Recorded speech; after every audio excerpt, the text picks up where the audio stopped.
जय जगन्नाथ फ्रेंड्स।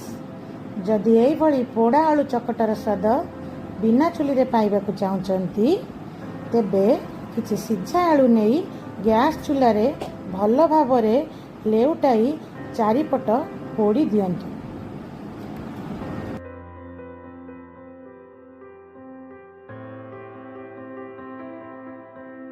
तापरे किछि पोड़ा सुखिला लंका पियाज सोरिष तेल आ स्वाद अनुसार लुण दे पोड़ा आलू सह चकटी दियंतु।